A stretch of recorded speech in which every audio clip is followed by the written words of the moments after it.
Employees, and welcome. Thank you so much for joining us today. I'm Sam and I moderate these weekly presentations. In just a second, we will be joined by two of our Chevron focused financial advisors. Tyson Mavar and Patrick Ray are both two of our senior financial advisors, and they're going to be covering how to handle a current EOI from Chevron and how you can take advantage of that to maximize your benefits. Before they come on, though, just a couple housekeeping items for you to be aware of. First and foremost, we are not affiliated nor endorsed whatsoever by Chevron. We are a completely independent group of financial advisors, so please keep that in mind as you're listening along. Second, you can use the description box below, or you can use the links that may pop up on top of my head here. You can click right on those links and they will guide you to our calendar where you can book an appointment with one of our Chevron financial advisors, as well as following us here on YouTube. You can follow us on LinkedIn. We post tons of Chevron retirement related content weekly, and we really think you'd get some value out of it if you considered giving us a follow. And with all of that out of the way, now we're going to get started with Patrick Ray and Tyson Mavar. Hello, everyone, and welcome to today's presentation. My name is Patrick Ray, and I am one of the senior advisors here with the Retirement Group and the Wealth Enhancement Group, and we appreciate your attention this afternoon. Today, we're going to be talking about many of the common questions that we get when we see people who are actively working at Chevron who either A, choose to leave the payroll on their own, or B, sometimes get asked to leave the payroll a little prematurely from their original retirement plans. And so we're going to cover a lot of information that's great to know if you're in either one of those positions. But a little bit about the Retirement Group and the Wealth Enhancement Group. We are with one of the largest RIA firms in the country. And one of our responsibilities is to help people who are in a position of working for a Fortune 100 company and help them transition into a successful retirement. And we have many tools and capabilities to be able to help folks who are in this position. And one of those things is these webinars that we do on a very regular basis. We have offices all across the country and specifically in Texas and California.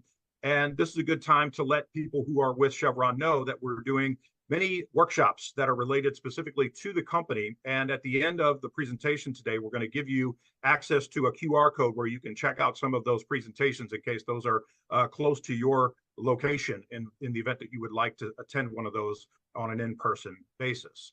And so hopefully what we can do is cover some of the main and important topics that you would need to know about or want to consider when you're in a position like this.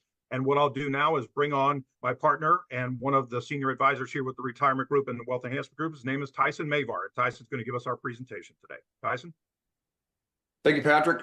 And thank you, folks, for attending our webinar series today. My name is Tyson Mavar.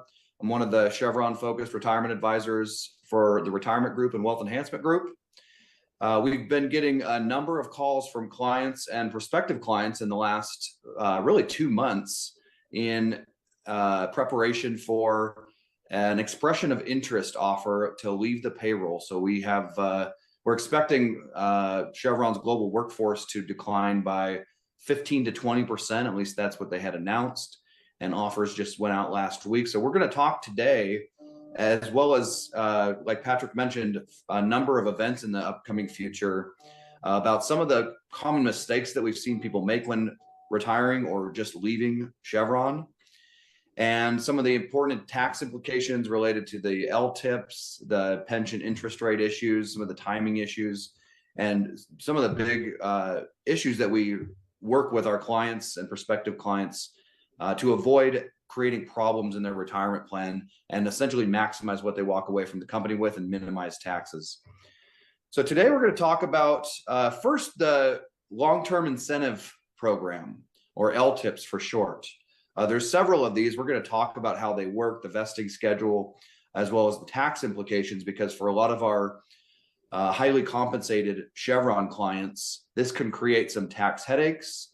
But by understanding the rules related to these LTIPs, we can oftentimes reduce the total taxable income related to the vesting as well as the exercising of these different LTIPs.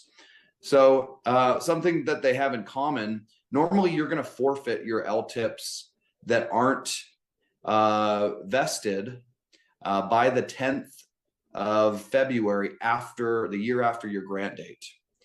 So you'll lose these options in almost every scenario, whether they're restricted stock units, performance shares, or stock options. Now, for those that were granted prior to the year before your retirement date, with the exception of somebody who's retiring after or leaving the payroll after February 10th, which presumably would be the case in this accelerated EOI and the regular EOI later in the year. Your vesting is a function of your years of service or total points, which is age plus years of service, as well as your age. And somebody who leaves payroll either beyond their 65th birthday or with 90 points of age of service is going to be 100% vested in all of their LTIPs. Pretty big deal for a lot of people. So that might be a consideration on whether or not to take an offer. If you're giving up a significant number of your LTIPs, maybe worth sticking around a little bit longer on payroll. Now, if you are either age 60, at least age 60, and or have at least 75 points, it's a partial vest. And it's going to be prorated. Your LTIPs will be vested as a function of how long you have had them toward the total vesting period. So for example, restricted stock units, 5-year vest. If you have 3 years out of the 5 years, those RSUs would be 60% vested. And it's going to be just a function of how long you are on payroll and how far you are from the total vesting date for all of them, not just the RSUs. So pretty big milestones there, can be really helpful and pretty valuable for meeting the points and or the age criteria for having more shares vested upon your retirement or transition out of Chevron. Now, of course, the LTIPs are administered by Morgan Stanley. Termination due to an offer like this, typically, at least in the past, has not been reason for an accelerated vesting schedule. Now that could change, but that's typically not the case. You're going to either lose the options or get a partial or full vest depending on your age and points with the company. Now the restricted stock units I mentioned earlier, those are a 5-year vest. They are taxed at ordinary income rates plus FICA taxes upon vesting. So not when granted do you pay any taxes. It's just when those RSUs vest 5 years after the grant date. And they used to be paid out as cash, but now they're paid out as shares of Chevron stock. So a consideration for selling these, depending on your tax bracket status, whether or not you want the income, the taxable income that year, as well as the concentration risk. If you have quite a bit of Chevron stock already, that might be a consideration for potentially selling those shares of stock at some point in the future, but being mindful of long-term and short-term capital gains tax rates, as well as your tax bracket the year that you're considering making that sale after those restricted stock units went out of restriction or became vested. Performance share units are only a 3-year vesting period, and the value is calculated by taking the number of performance shares, multiplying that by the 20-day Chevron stock price average, and multiplying that by the performance share multiplier, or PSM, which is going to be a function of Chevron's performance, profitability, and efficiency relative to its peers, competitors in the industry. And those also are going to be taxed at ordinary income tax rates plus FICA taxes when they vest, similar to the restricted stock units. And they're also now paid out as shares of Chevron stock, unlike how they used to be paid out as cash.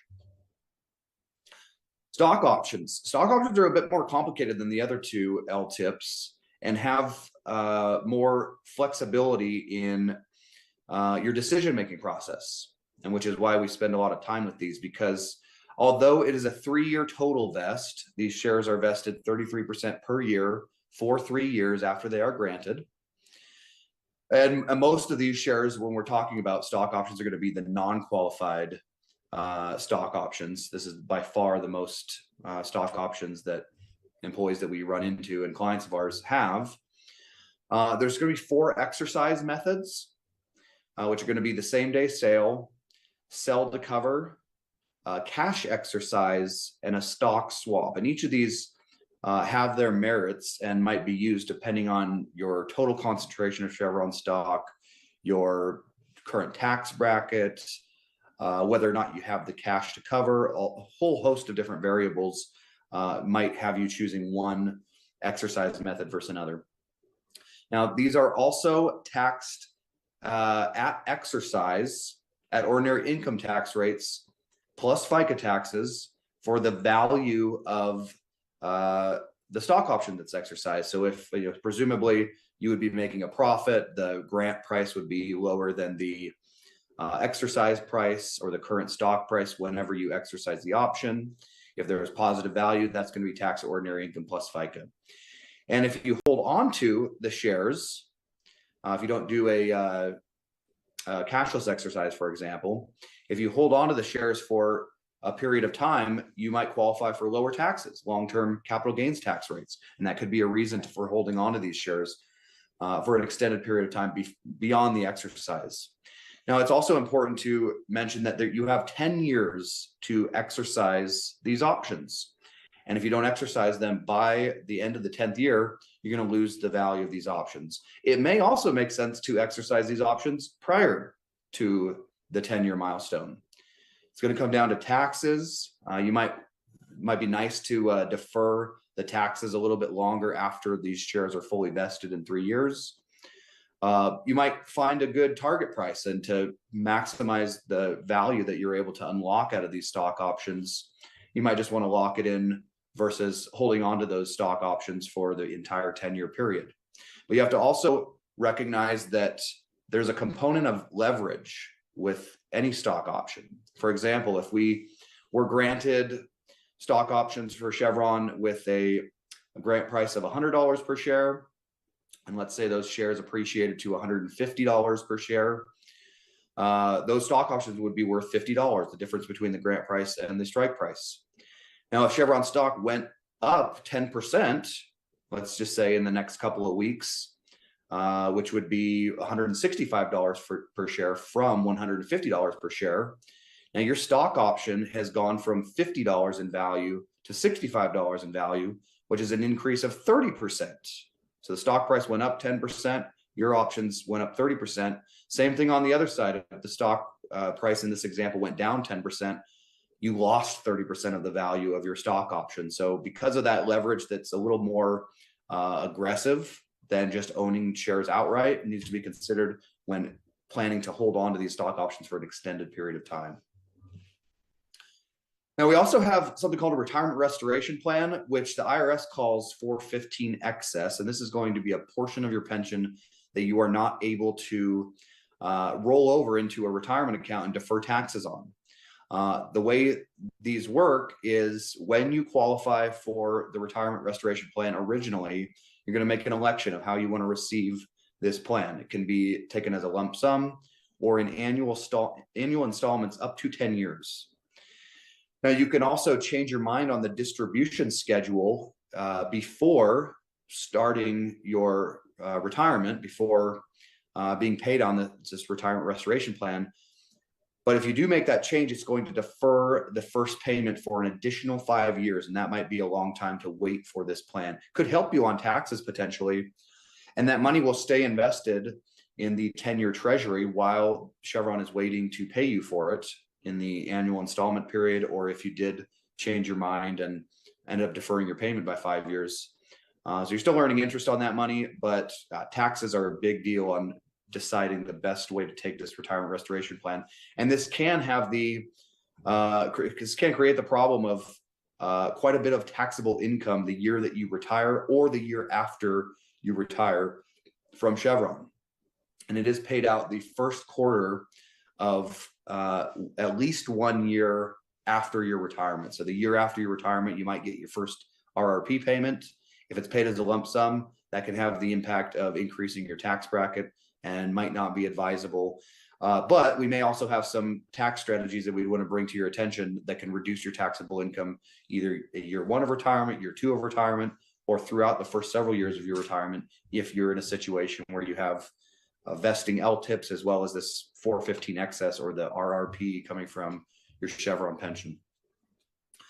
Now, the Chevron benefit formula for employees that were hired prior to 2008. So this is the defined benefit formula. And there's actually several of them if you came from Gulf or Caltex or Texaco, Unical. But the Chevron retirement plan, the basic formula is going to be 1.6% of your highest average earnings times your years of service with the company, and the subtracting off the Social Security offset component. And what's interesting about the Social Security offset is that Chevron doesn't always calculate it correctly. And so we oftentimes help our clients with understanding whether or not Chevron is calculating this correctly so as to make a recommendation whether or not you should send in your statement to Chevron and potentially increase your pension benefit, whether it's a lump sum or one of the various annuity options.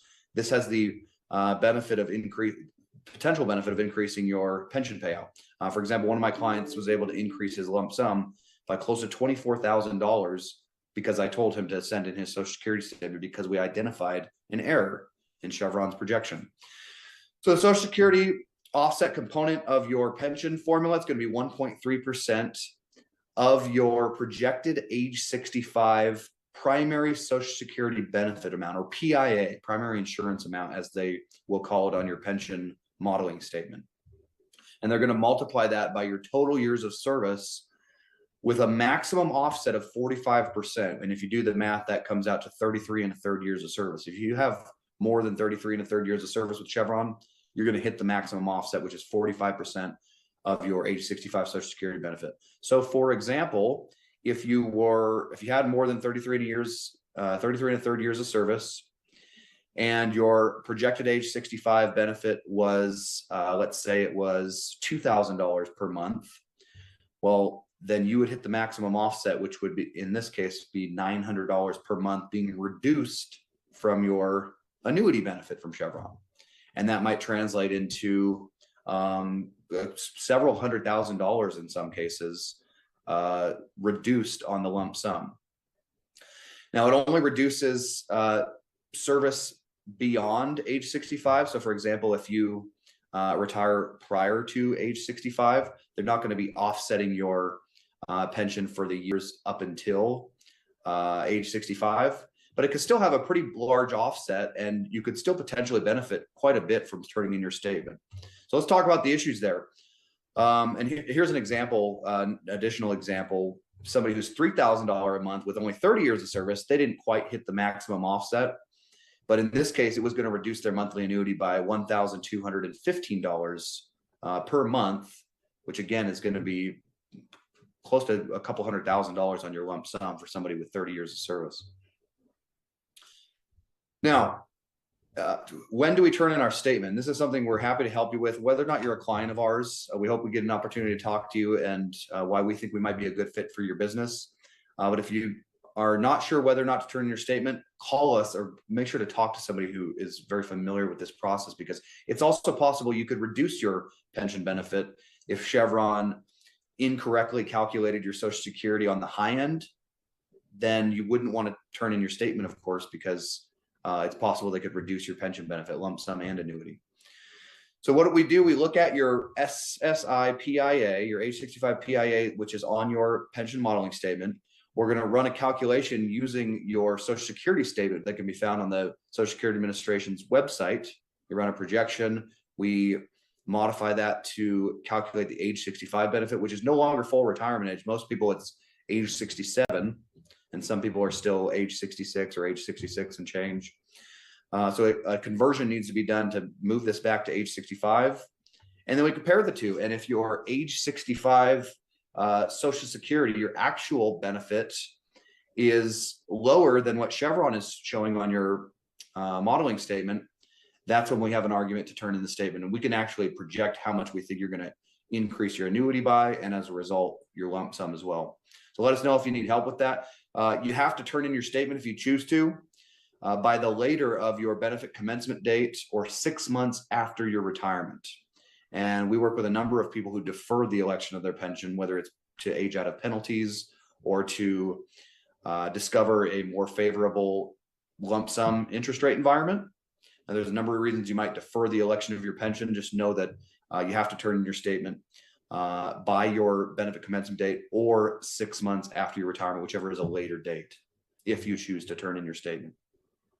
Now, of course, there's a number of ways to take the pension. The lump sum's been very popular for many years, and there's a variety of reasons to consider taking it, whether it's to have better flexibility with your death benefit, whether it's to want to invest that money and create a better income stream than the company was promising you through one of the various annuity options, whether it's just for more flexible distributions, which might help you on taxes to control your income and your taxes as a result. There's a variety of reasons you might consider the lump sum, and there's also a variety of reasons you might consider one of these annuity options.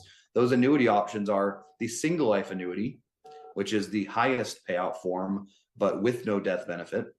You have a life and term certain annuity, where you pick the certain period of time. And this option is also a single life annuity. It's a lifetime annuity for you, the employee, but it's a lower payout because there are some potential death benefits if you pass away early on in your retirement in that certain period of time that you choose. It might be 5, 10, or 15-year extended period certain that there is a death benefit associated. And this is not a very common option in my experience, but it could be a good option for somebody maybe who has a terminal illness or an uncertain life expectancy because of a health condition or family history and so forth. And we have helped some people take this option in some cases for the best. The joint survivor annuity is pretty popular, I would say, in my experience, at least for married couples. It is going to be also a lower payout than the single life annuity because it is good for 2 lifetimes, you and presumably your spouse, but doesn't necessarily have to be a spouse. And the reduction in payout is a function of how young your spouse is, or how the age discrepancy between you and your spouse or your joint annuitant. The younger they are, the longer their life expectancy, the bigger the reduction is going to be to add them onto your lifetime pension payment. And they also have this uniform income where you can get more money in the early years of retirement. The idea being that you need more money before qualifying for Social Security.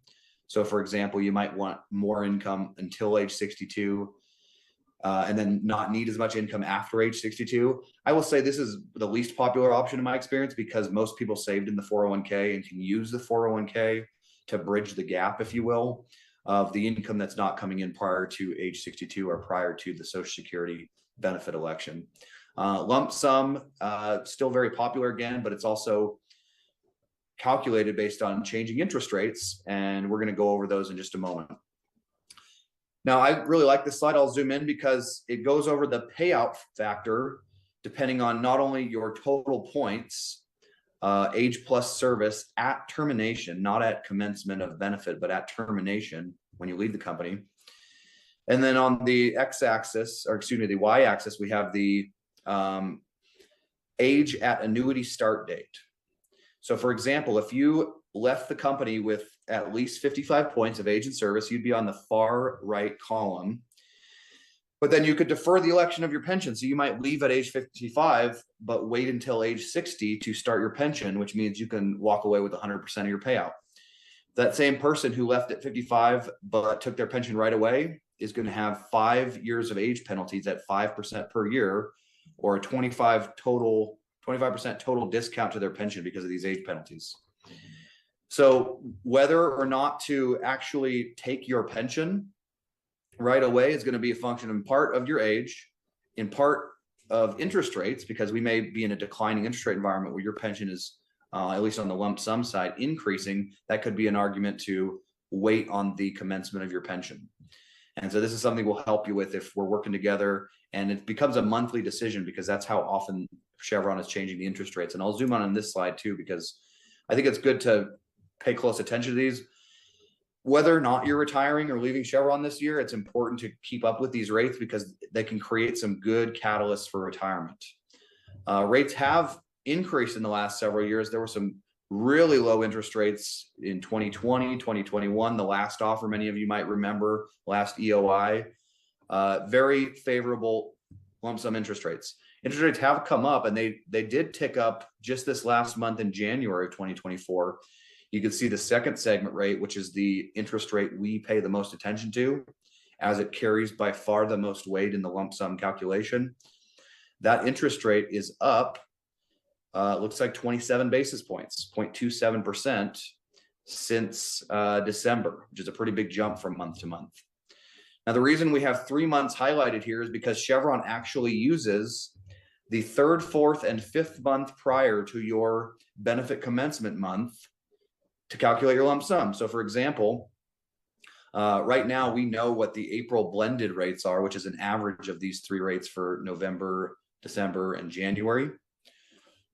And anybody who was to leave the company before April could have the opportunity to commence their benefit April 1st, or they could defer their lump sum commencement into a future month, as long as they weren't yet age 65 and had the opportunity or option to defer their pension lump sum, because age 65 is the normal retirement age. Now, in plain English, what these rates mean, every 1% increase to these rates results in roughly a 10% drop in your lump sum. And because they're using blended rates that are the average of 3 different months, every month, 1 month's going to drop out and 1 month's going to come in. And so we could see anywhere from, like what we saw when interest rates were increasing a couple years ago, we could see people losing hundreds of thousands of dollars in a given year because interest rates were climbing. This could be also a reason to consider deferring the election of your pension to wait for a more favorable interest rate environment.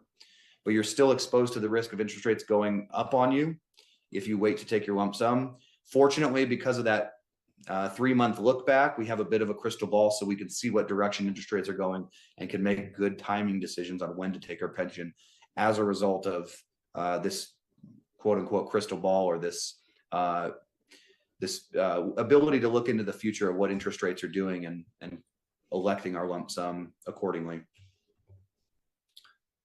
Now, we do have some upcoming events that we're going to be going over into greater detail on the tax strategies that we employ with Chevron and clients of ours, the net unrealized appreciation strategy, Roth conversions, some different estate planning techniques, and also go into more detail on the different pension options and issues with making the election if you do take a severance package or express interest in this offer, or if you don't voluntarily do it but your job goes away later in the year. We want to help as many people as possible prepare for that instance. So Wednesday, March 19th, we're doing an 11:30 lunch at Strato 550 next to the Chevron buildings in downtown Houston. That same night, we're doing a dinner at Fleming's in West Houston for those that can't make the lunch and hopefully don't live too far away from West Houston. We're doing a couple events in Northern California, Tuesday, March 25th, 6 p.m. at Ruth's Chris in Walnut Creek. And that following day, Wednesday, March 26th, a noon lunch at LB Steak Bishop Ranch in San Ramon. Let us know if you or somebody you know lives near one of these locations and you think has interest in coming to these. We will probably be doing more in April. We'll let you know about those if these ones don't work out for your schedule. And we'll also be doing more of these webinars going over different topics. We'll try to keep you in the loop. And here's our Chevron team in Houston. I'm one of the Chevron Focused Advisor. We have 5 offices in Houston, I believe 6 offices in the San Francisco Bay Area. So let us know if you'd like to meet us in person, if you'd like to set up a web meeting, if you want to just go over some issues on the phone. We have several complimentary reports that we offer to do for Chevron employees, whether or not you're a client. The cash flow analysis, I would say, is probably the most valuable of these reports. So let us know if you have interest in having us run your numbers, or if you just want to chat on the phone or get on a web meeting, or maybe meet in person at one of the locations, or even at your home if you don't live too far from the Houston or San Ramon areas. Just let us know. We're here to help folks. We're certainly interested in earning your business, but more importantly, we're interested in maintaining a good reputation among the Chevron community, as we have had one for a number of years now. And a statistic I bring up at all my seminars, 74% of Americans over the age of 50 don't have a written plan for retirement. Don't be part of the statistics, folks. There's no reason not to do this, given a number of companies, including ours, are happy to do this for you on a complimentary basis. And in doing so, we'll talk to you about our value proposition, the services that we offer, the cost of our services, and why we think we might be a good fit for your business. If you'd like to schedule a meeting with us, you can go to our LinkedIn page. Here's a QR code. There's also some great content on there. And then if you'd like to meet with myself or one of my colleagues, you can email us at info@theretirementgroup.com.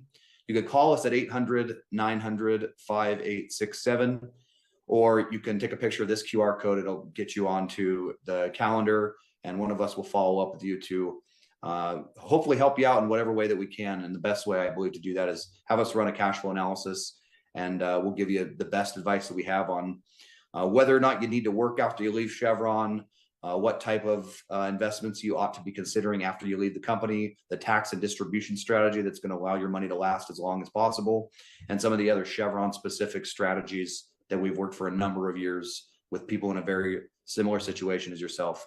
So with that, we're going to wrap it up today. Thanks so much for the time, everybody. You know what? We do have a couple more minutes, Patrick, if you had any questions come up. Yeah, Tyson, let's get into a couple of questions before we let these folks go for the afternoon. First question is, are you able to help me calculate the Social Security offset as well as my age 65 Social Security benefit? Speak to that for just a second. 100%. Yes. We could do it pretty easily. We do it all the time because we have a number of clients that retire from Chevron. So absolutely, just let us know. We'll tell you where to go. We'll help you gather the information, and then we'll help you with the assessment, and also give you a projection on how much we think it'll be worth to you, negative or positive, right? And if it's negative, we're going to recommend not sending in that statement, of course. Yeah, for sure. And maybe we can speak a little bit about this, Tyson. I know you talked a couple of minutes on the details of potential reasons why you may want to consider deferring your pension. But one of the questions is, how long can I defer my pension, and what would I be considering if I choose to do so? Yeah, so the rule is that you age 65 is the normal retirement age, so you cannot defer your benefit commencement beyond age 65. If you leave prior to 65, you can defer it as late as age 65. Now, you have to be considerate, though, of the opportunity cost of leaving the money in the plan.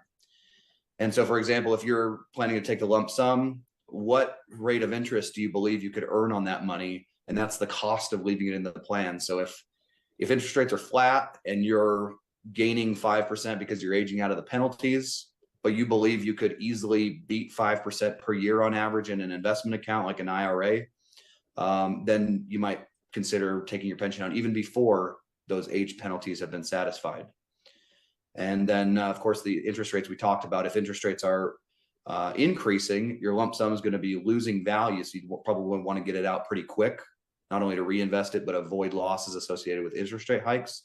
And on the other hand, if interest rates are falling, that could be an argument to leave the pension alone until they flatten out or start going back up. So you get effectively a guarantee, guaranteed by Chevron, of increases to your lump sum. Yeah. Okay, a lot of stuff we covered, right? It's amazing how detailed all the different issues that our Chevron people have to deal with as compared to some of the other companies that we help people retire from. So with that, we're going to let you go for the afternoon. Thank you very much for joining us. I hope you found some value in what we had to talk to you about today. And if you hadn't already, take a look at the landing spots, because the QR code that we presented shows you where and when you can sign up for some of these live workshops in the event that they're happening in your area and you wish to attend in person. So with that, we'll let you go for the afternoon. Thank you very much for your time. And until next time, we'll see you. Thank you, folks.